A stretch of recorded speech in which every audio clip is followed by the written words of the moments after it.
Sambil musik main pelan-pelan, saya ajak Anda untuk ambil catatan khotbah. Saya akan sampaikan renungan yang berjudulkan pentingnya merasa dikasihi. Buka bersama dengan saya di Yohanes pasal 13 ayat 21. Ayat 21 sampai ayat 26.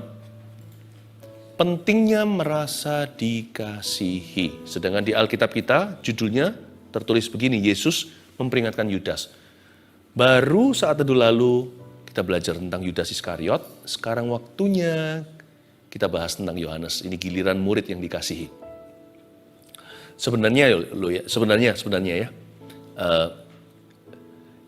title atau gelar murid yang dikasihi itu hanya ditemukan di Injil Yohanes. Injil Matius, Markus, Lukas nggak ada. Kenapa Yohanes ngaku-ngaku? Ini yang saya sebut sebagai sindrom Yohanes. Ini gejala yang baik, ini positif sekali. Karena Yohanes itu sungguh-sungguh percaya dan meresapi bahwa Tuhannya mengasihi dia. Dia nggak merasa lebih dari orang lain sih, nggak pernah dia mengaku begini, murid yang paling dikasihi. Jangan salah loh ya, jangan salah. Dia nggak pernah berkata bahwa dia yang paling dikasihi, yang lainnya kurang. Dia hanya menyebut dirinya murid yang dikasihi Yesus. Titel gelar tertinggi yang dia pasang pada badannya bukan rasul atau apa, tetapi seseorang yang dicintai Tuhan. What is the pride of your life? Apakah kebanggaan utama Anda? Apakah kebanggaan tertinggi yang bisa Anda terima di hidup ini? Nggak ada. Ada orang yang membanggakan pencapaian-pencapaiannya, ada orang yang membanggakan hartanya, ada yang membanggakan parasnya, fasilida, bakatnya. Yohanes hanya berkata, inilah yang kubanggakan. Bahkan inilah yang kurenungkan. Jesus loves me, this I know, for the Bible tells me so. Yesus cinta padaku, aku tahu karena Alkitab mengatakannya. Yang disebut oleh Yohanes kasih di sini bukan perasaan saja. Karena saya yakin Yohanes itu orangnya positif sekali. Dia nggak merasa lebih dari kawan-kawannya, dari sesama rasul yang lain. Dia nggak menyebut dirinya paling. Dia hanya menyebut dirinya seseorang yang dicinta oleh Tuhan. Dari semua berkat yang dia terima, dia anggap yang paling tertinggi, hormat terbesar adalah dikasihi oleh Tuhan Yesus. Saya yakin Yohanes ini rajin merenungkan itu. Daripada dia memikirkan kesalahan orang lain melulu, atau worry, kekhawatiran akan hari esok, atau apa yang bisa menimpa dia. Banyak di antara kita hidup dalam ketakutan. Inilah yang dia renungkan setiap waktu. Bukan hanya nyanyian, pujian, pengagungan kepada Tuhan, tapi dia renungkan pengorbanan Tuhannya. Dia renungkan Tuhannya itu penuh kasih sayang terhadapnya. Yang dia renungkan adalah firman Tuhan, janji Tuhan, janji oleh dia yang mengasihi dirinya. Yohanes ini bukan hanya sekedar emosional atau perasaan. Orang ini saya yakin rajin mengakui dengan mulutnya bahwa Tuhan cinta padanya. Jadi lidah bibirnya diisi dengan kesaksian. Tuhan itu cinta saya. Kalau dia nggak punya kesaksian apa-apa, mungkin dia belum mengalami kemenangan. Dia mengakui lewat lidah bibirnya firman-firman yang dia dengar dari gurunya. Tuhan atau guru berjanji kepadaku, aku tahu dia mengasihi aku. Jadi mulutnya itu positif dan manis, bukan manis di permukaan. Hatinya saking manisnya, dia dapat gelar Rasul Kasih. Dari 12 itu Rasul Kasih ya Yohanes ini. Dari semua Injil, Matius, Markus, Lukas, dan Yohanes, hanya di Injil Yohanes yang dia tulis, dia menyebut dirinya murid yang dikasihi oleh Tuhan Yesus. Ayat yang ke-21. Setelah Yesus berkata demikian, ia sangat terharu, lalu bersaksi, aku berkata kepadamu, sesungguhnya seorang di antara kamu akan menyerahkan aku. Murid-murid itu memandang seorang kepada yang lain. Mereka ragu-ragu, siapa yang dimaksudkannya? Ya tentunya semua mereka tertuduh, karena Yesus nggak beritahu sesungguhnya siapa yang akan menyerahkan dia.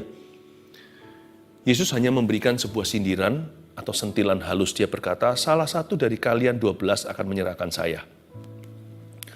Murid-murid itu saling pandang-pandangan, mereka ragu-ragu siapa yang dimaksudkan. Tapi Anda akan terkejut nanti di ayat-ayat berikutnya. Yohanes nggak tertuduh satu-satunya. Betul-betul kalau kita mau happy harus dekat sama Tuhan. Sebab kalau kita itu meragukan cinta Tuhan atau kasih sayangnya atas kita dan perlindungannya, kita biasanya akan jadi orang yang mudah tertuduh. Segala sesuatu, segala situasi, kita akan merasa begini, jangan-jangan Tuhan menghukum aku. Dikit-dikit, pencobaan ini datangnya dari Allah. Tuhan izinkan sakit penyakit ini. Loh ya iya, tapi Tuhan yang beri sakit pada tubuh saya untuk ngajari saya. Betul bahwa kita harus mengucap syukur dalam segala keadaan dan perkara. Dalam segala sesuatu baik atau buruk, Tuhan Yesus tetap baik. Tapi jangan pernah mencurigai Tuhan apalagi memfitnah. Meragukan kasih Tuhan, itu yang dilakukan oleh 11 rasul yang lain, termasuk Petrus bahkan. Mereka ragu-ragu siapa yang dimaksudkannya. Sehingga mereka hanya memikirkan diri sendiri. Ingat ya, orang yang tidak aman hatinya dengan Tuhan. Karena itu penting untuk merasa dikasihi. Perlu untuk kita itu abide in His love atau tinggal di dalam kasih Yesus. Yohanes 15, diam di dalam firman. Kalau enggak, kita akan jadi orang yang mudah tertuduh. Dan biasanya orang yang tertuduh itu egois. Dia hanya memikirkan dirinya melulu. Coba lihat, kita baru baca 2 ayat. Ketika mereka ragu-ragu, mereka saling pandang-pandangan. Siapa ini maksudkannya? Kamu ya, kamu ya. Waktu dia berkata, kamu ya, pada sesama. Dia nggak sungguh-sungguh peduli untuk menyelamatkan temannya. Dia hanya berharap orang yang dimaksudkan Tuhan bukanlah dirinya. Kamu ya, bukan aku kan, semoga bukan saya. Orang yang tertuduh, hatinya nggak aman sama Tuhan, yang tidak tinggal di dalam kasih Yesus, tidak diam di dalam firman. Biasanya hanya memikirkan dirinya sendiri. Egois, pikirannya tertuju pada dirinya. Tapi dalam cerita ini, Yohanes super berguna. Karena Yohanes ini seperti Maria. Kalau Yohanes versi wanitanya itu mungkin adalah Maria Magdalena. Atau minyak narwastu wanita itu. Tapi Yohanes ini versi laki-lakinya. Orang ini bersandar dekat Tuhan. Orang ini punya keintiman, hubungan yang sangat intim dekat dengan Tuhannya. Dengan gurunya, Yesus Kristus. Sampai-sampai dia bangga bahwa dia adalah murid yang dikasih Tuhan. GR apa? Untungnya dia tulis itu setelah Yesus bangkit. Kalau tulis awal-awal dia bisa dihujani, kecaman oleh rekan-rekannya. Dikit-dikit mereka sudah saling banding-bandingkan kok. Bentar-bentar mereka sudah saling berdebat siapa yang paling besar di antara mereka. Yohanes ini berguna dalam story ini. Karena dia akhirnya yang disuruh oleh teman-temannya tanyain dong siapa maksudnya. Tapi sebelumnya saya ajak Anda untuk lihat ayat 21 lagi. Kapan kejadiannya? Setelah Yesus berkata demikian, ia sangat terharu lalu bersaksi. Kerohanian kita terdiri dari kata, Yesus berkata, ia terharu, lalu ada kalimat ini, lalu bersaksi. Kerohanian kita itu selalu terdiri dari perkataan firman, Yesus berkata, tapi juga perasaan Tuhan. Tuhan itu punya perasaan, meskipun kita nggak boleh ikut Tuhan semata-mata karena perasaan, tapi Tuhan Yesus itu punya perasaan. Masih gula hatinya. Ada ayat yang terpendek di dalam firman, menangislah Yesus. Itulah sebabnya nggak bisa kita hanya pakai logika. Nggak bisa mencerna Alkitab sekedar dengan pikiran manusia, apalagi dengan hikmat orang, bukan hikmat Roh Kudus. Setelah Yesus berkata, selalu dimulai dengan perkataan firman, apa yang tertulis, karena itu selalu patokannya, pakemnya ini, yaitu Alkitab atau firman Allah. Tapi ada juga kalimat, ia terharu, sangat terharu malahan. Kita juga harus bisa menangkap perasaan Tuhan. Lalu ada kata lalu bersaksi. Ada kesaksian Roh Kudus dalam diri kita. Untuk menuntun kita ke kiri atau ke kanan, benar atau salah. Nurani kita menjaga, membela maupun menuduh. Itulah sebabnya nggak cukup kita itu hanya mengasihi Tuhan. Nggak cukup kita hanya mengikuti Tuhan dengan akal budi saja. Harus pakai akal budi. Nggak boleh kita itu ngeroh atau pakai feeling doang. Tapi nggak cukup dengan akal budi atau logika saja. Itulah sebabnya kita juga harus mengikuti Tuhan dengan hati dan jiwa. Kita harus rajin bawa hati kita ke hadirat Allah sampai rasa aman. Kadang-kadang kita tahu firman kan, tapi semua stuck di kepala. Hati kita nggak berubah karena kita malas bawa hati ke dalam hadirat Allah. Atau kalau sungguhan kita bawa hati ke dalam hadirat Tuhan, asal-asalan. Nggak fokus, nggak konsentrasi, sembari sambil melakukan yang lain. Nggak pernah sungguh-sungguh kusyuk masuk ke hadirat Tuhan itu. Sampai hati ini berubah, jangan keluar dari ruang doa. Jangan berhenti saat teduh. Hati ini perlu merasa aman. Hati penting untuk merasa dikasihi. Karena orang yang aman dengan Tuhan, tinggal dalam kasih, diam dalam firman, ada banyak benefit secara rohani yang dia peroleh. Dan orang-orang sekelilingnya pun akan merasa dia berguna. Gak seperti rasul lain yang hanya pandang-pandangan dan semuanya ragu-ragu. Sambil merasa tertuduh, siapa yang dimaksudkan oleh Tuhan. Ayat 23. Seorang di antara murid Yesus, yaitu murid yang dikasihinya. Siapa? Yohanes. Ingat ya, dia nggak nyebut dirinya murid yang paling dikasihi Yesus. Ya, jangan dilebihkan karena dia hanya menyebut dirinya dicinta. Trofi terbesar hidupnya adalah I'm loved. Hebat nggak? Bukan I'm rich. Or even I'm anointed, aku diurapi. Or I'm great, aku luar biasa. Atau I'm clever, aku pandai atau pintar. Atau I'm handsome, I'm pretty. Bukan. Not even I'm blessed, bahkan bukan aku diberkati. I'm loved. Ternyata itu sukacitanya Yohanes, itu kebanggaannya, rasa amannya. Kalau gitu enak orang ini hidupnya. Nggak ada beban ekstra, kecuali yang Tuhan pikulkan. Tuhan taruh di atas pundaknya untuk dia pikul, kuk yang ringan. Seorang di antara murid Yesus, yaitu murid yang dikasihnya, bersandar dekat kepadanya, N huruf besar berarti bersandar dekat Yesus, di sebelah kanannya. Wow, ternyata pada waktu malam hari itu mereka tertuduh, Yohanes masih terus mendekat, bersandar dekat Yesus. Sementara yang lainnya seperti Marta, gerah nggak keruan, hanya Yohanes yang tinggal tenang. Ini Maria versi laki-laki, duduk diam di kaki Tuhannya. Tapi karena dia adalah pria, dia boleh dekat. Karena di kebudayaan Yahudi, biasanya ada jarak kalau dengan lawan jenis. Tetapi dia bisa dekat dengan Tuhannya, berkata bersandar di dekatnya. Jadi saya bisa bayangkan mereka ngomong itu dekat sekali. Ngobrol-ngobrol sama Tuhan, gimana Tuhan? Gimana Tuhan? Sambil dilihat matanya Tuhan, diperhatikan gerak-geriknya. Oh gitu ya Tuhan, seksama mendengarkan. Yang lainnya ribut sendiri. Orang gini lebih berguna sih. Biasanya orang yang begini ini, wifi-nya kuat sama sorga. Bluetooth-nya jalan. Bluetooth hatinya. Nggak heran, Yohanes yang menulis Wahyu. Yang mengerti hati Tuhan untuk gereja-gerejanya. Karena dia bersandar dekat di dada Tuhan kan, malam hari itu. Ayat 24. Kepada murid itu Simon Petrus memberi isyarat. Simon Petrus, the leader among them all, pemimpin di antara mereka, memberi isyarat dan berkata, tanyakan siapa yang dimaksudkannya. Kok nggak berani tanya sendiri? Orang yang biasanya membanggakan pencapaiannya, jasanya, itu biasanya akan punya jarak dengan Tuhan. Termasuk Petrus, karena Petrus waktu itu juga belum dewasa. Dia itu masih ikut Tuhan itu gimana ya? Petrus ini masih, enggak Tuhan, masih banggakan diri. Itu sifatnya, itu sifat alaminya. Semua ini meninggalkanmu, aku nggak akan. Ya kan? Aku rela, aku berani mati untuk Tuhan. Petrus, Tuhan tidak mencela dia, Tuhan hanya ngomong baik-baik. Terus, nanti sebelum ayam berkokok 2 kali, kamu udah mengkhianati aku 3 kali. Wah, dia mencoba membuktikan diri. Kalau sama Tuhan tuh coba buktikan diri.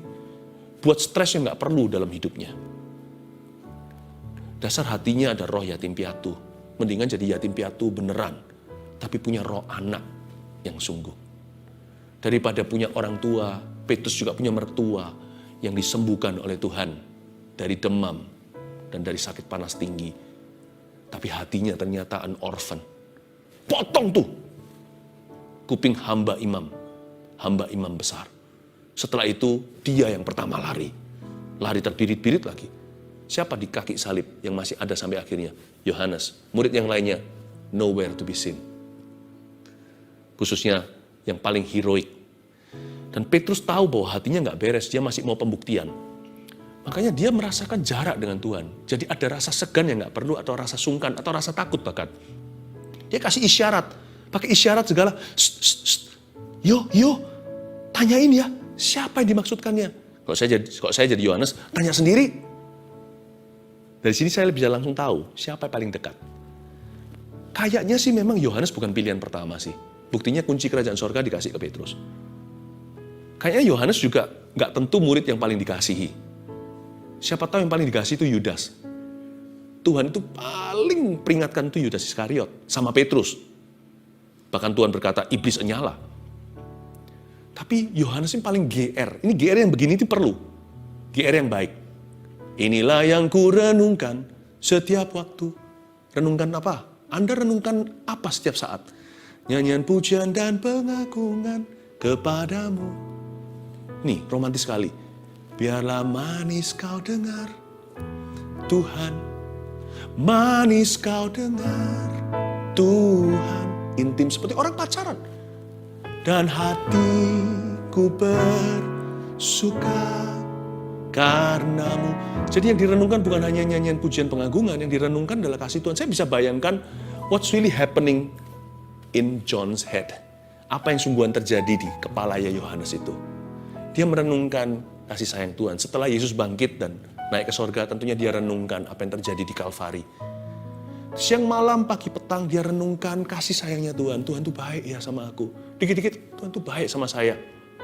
Tapi ada orang tertentu begini ngomongnya. Kalau baik, mana Tuhan baik? Karena dia perhatikan lubang donatnya. Yohanes memperhatikan Tuhannya. Ada orang yang terus mengeluh. Yang perhatikan terus itu masalahnya. Worry itu masalah keintiman. Loh, nggak apa-apa orang khawatir. Berhak-berhak saja sih kalau kita punya masalah. Kalau hidup kita nggak mudah. Tapi itu pratanda bahwa orang itu nggak terlalu dekat sama Tuhan atau nggak terlalu memperhatikan Tuhan. Yang dia perhatikan hal-hal lain. Yohanes hatinya terisi dengan kasih. Dan dia merasa dikasih, jadi dia rasa aman, dia rasa tenang. Petrus memberi syarat. Lalu ayat 25, murid yang duduk dekat Yesus itu berpaling dan berkata kepadanya, ini Yohanes tulis tentang dirinya. Tuhan, siapakah itu? Jawab Yesus, dialah itu yang kepadanya aku akan memberikan roti sesudah aku mencelupkannya. Sesudah berkata demikian, ia mengambil roti, mencelupkannya dan memberikannya kepada Yudas, anak Simon Iskariot. Ulang di ayat 25b hingga 26 kalimat awal-awal. Murid yang duduk dekat Yesus itu berpaling dan berkata kepadanya, are you ready? Tuhan siapakah itu? Ini pertanyaan Yohanes. Lord, who is that person? Tuhan siapakah itu? Jawab Yesus langsung, nggak pakai transisi. Dialah itu. Hebat ya. Ini yang saya sebut. Kedekatan dengan Tuhan itu ternyata mengundang pewahyuan. Kadang-kadang kita baca Alkitab nggak dapat apa-apa. Meskipun kita tahu histori atau sejarahnya, mungkin juga ada penjelasannya, tapi nggak dapat sesuatu untuk hidup kita. Bukan karena Alkitabnya yang salah. Hati kita perlu merapat. Bawa dalam hadirat Tuhan. Hati itu bawa dalam. Ternyata kedekatan dengan Tuhan adalah permulaan pewahyuan. Tuhan siapakah itu? Yohanes tanya. Dijawab Yesus langsung, nggak pakai basa-basi. Jawab Yesus, dialah itu. Nggak pakai perumpamaan. Langsung tahu. Coba tulis sekarang ada 3 poin sederhana. Kenapa pentingnya merasa dikasih itu? Kenapa? Saya tunjukkan benefit ya. Hati yang merasa dikasih Tuhan itu akan ada kelebihan ini. Nomor 1, lebih peka dengan Tuhan. Ini yang disebut melatih kepekaan, lebih peka dengan Tuhan. Saya jadi ingat cerita, nggak usah dibuka, nanti baca sendiri di kitab Yohanes juga. Suatu siang hari, Yesus menampakkan diri, berdiri di tepi pantai. Siang-siang nih. Lalu dari jauh Tuhan berseru karena mereka semua kembali memancing kan, karena mereka kecewa. Lalu dari situ Tuhan Yesus mungkin tampangnya, rupanya berubah karena Tuhan dalam tubuh kemuliaan. Tapi mereka lihat itu manusia biasa, tapi mereka mendengar suaranya kok seperti seperti kenal ya orang ini, ada perasaan itu. Dan dari jauh Tuhan Yesus berseru begini, "Hai anak-anak, adakah lauk pauk?" Kaget dipanggil anak-anak. Usianya Tuhan Yesus kan 33 setengah lah. Usia mereka juga 20 sekian. Belum sampai om ponakan atau anak dan bapak. Tapi dia panggil anak-anak, bisa rasakan kasih bapak. Bukankah bapak di dalam aku, kata Yesus. "Hai anak-anak, ada lauk pauk?" "Oh enggak ada. Lalu ketika itu tiba-tiba dia berkata, "Enggak ada, kami enggak dapat ikan." Mereka jawab sama-sama. Lalu Tuhan berkata begini, "Tebarkan ke sebelah kanan." Ketika ditebar sebelah kanan, mereka dapat begitu banyak ikan. Nah pada saat itu siapa dulu yang peka? Siapa dulu yang tahu kalau itu Tuhan Yesus? Yohanes. Maka murid yang dikasihi Tuhan, tulisannya begini. Berserulah dia dan berkata, "Itu guru." Ketika mendengarkan seruan murid yang dikasihi Tuhan bahwa itulah Tuhan, segeralah Petrus mengenakan pakaian, bukan ditanggalkan karena dia nggak pakai pakaian. Dia telanjang dada, dia sedang bekerja sebagai nelayan. Dia pakai pakaiannya, lalu nyemplung ke dalam lautan, berenang ke tepian. Disitulah cerita 3 kali Tuhan tanya sama dia, "Do you love me?" Petrus ini lucu sih, lain kali ya saya akan bahas tentang Petrus. Ini orang unik sekali. Malah dipakai bajunya renang supaya dia nggak sampai jadi orang nggak sopan ketemu Tuhan telanjang dada. Ini nggak pakai atasan. Tapi dia tidak tahu itu Tuhan. Dia tahu itu Tuhan ketika mendengarkan suara seruan Yohanes. Itu guru. Waktu dia dengar kata itu guru dari mulut seseorang yang dikasihi Tuhan. Yang hatinya aman dan merasa disayang. Seperti ada pewahyuan yang terciprat dalam benak dan batinnya. That's Jesus. Kenapa ya? Firman diucapkan orang tertentu biasa-biasa. Diucapkan sama hati orang yang aman dengan Tuhannya. Menjadi rema. Why? Ingat, hati yang masuk hadirat Allah. Hati yang merasa dikasih oleh Tuhan. Dan itu saja, that's all that matters. Itu saja yang penting dalam hidupnya. Hati seperti itu diurapi dan apapun yang keluar adalah urapan. Dia menjadi orang yang lebih peka. Sementara yang lainnya belum tahu, masih buta secara rohani. Dia menjadi orang yang terlebih dahulu mengetahui bahwa itu adalah Tuhan. Yang paling peka dengan hadirat Allah, itu ya Yohanes dalam cerita ini. Itu guru. Lebih peka dengan Tuhan. Maukah Anda lebih peka? Saya sekarang tunjukkan rahasianya dari firman.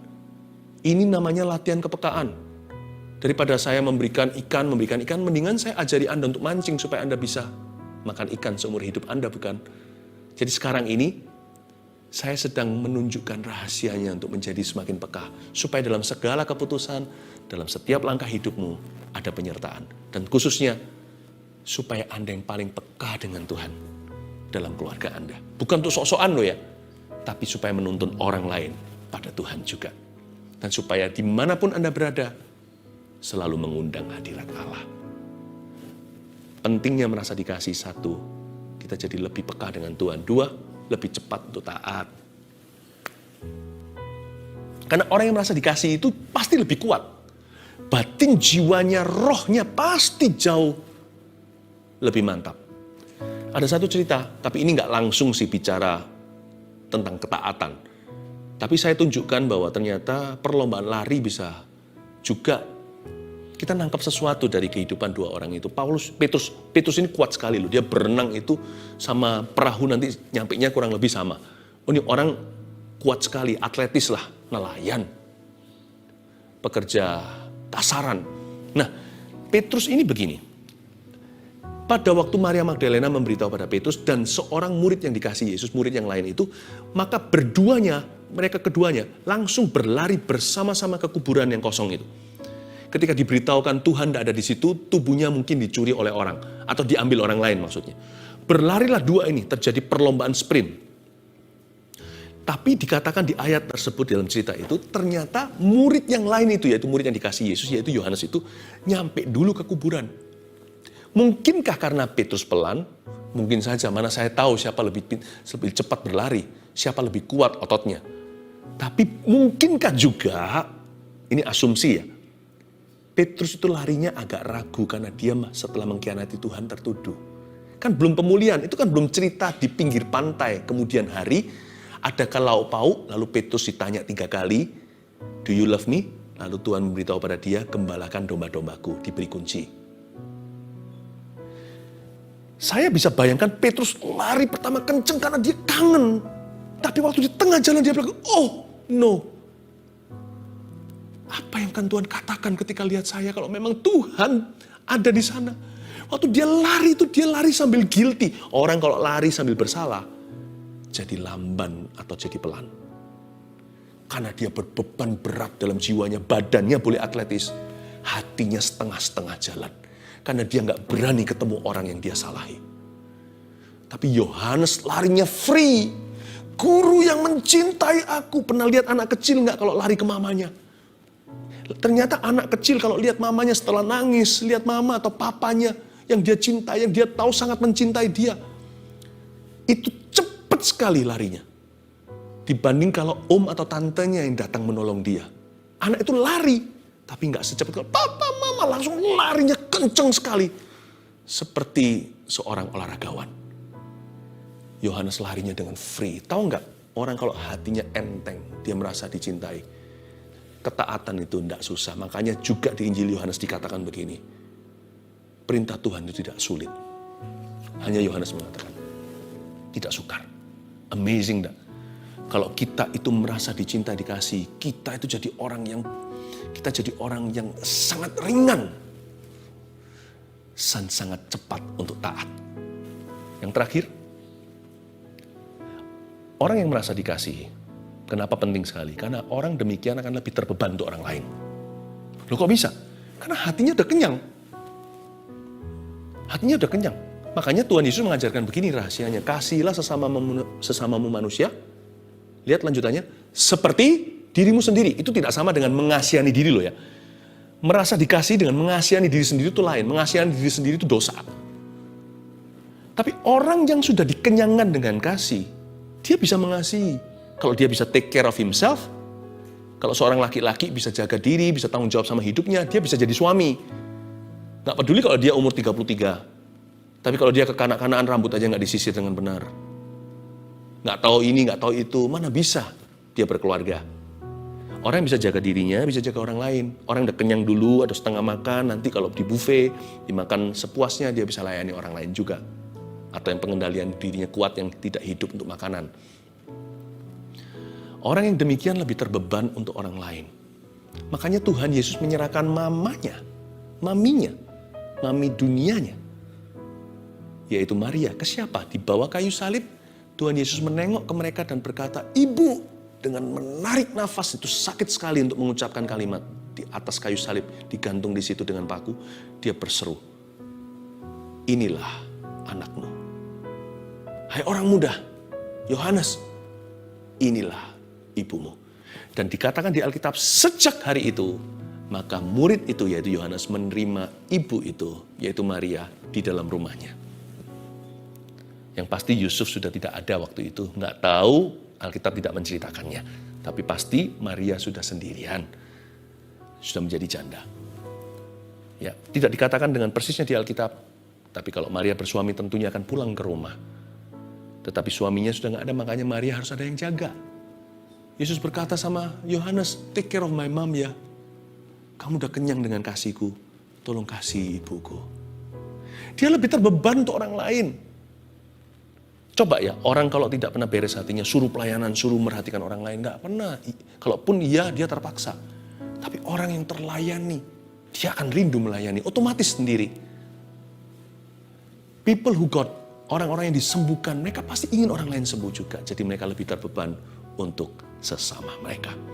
Penting merasa dikasih. Satu, karena orang yang merasa dikasih, aman dengan kasih Tuhan, lebih peka dengan Tuhan. Lalu lebih cepat untuk taat, dan lebih terbeban untuk orang lain. Kasih bukan hanya sekedar perasaan. Kasih adalah iman. I believe you love me. Jesus loves me. This I know, for the Bible tells me so. Tuhan mengasihi aku. Yesus cinta padaku, aku tahu. Sebab Alkitab mengatakannya. Renungkan itu. Inilah yang kau renungkan supaya manis di telinga Tuhan. Dan rajinlah untuk mengakuinya dan memikirkannya. Jangan pikirkan yang enggak. pikirkan kasih Yesus dalam hidupmu. Kalvari adalah bukti. He loves you. Tidak ada masalah terlalu besar. Tidak bisa Anda tanggulangi bersama dengan Yesus. Mari kita sama-sama menghampiri tatanya. Lebih dari Bapa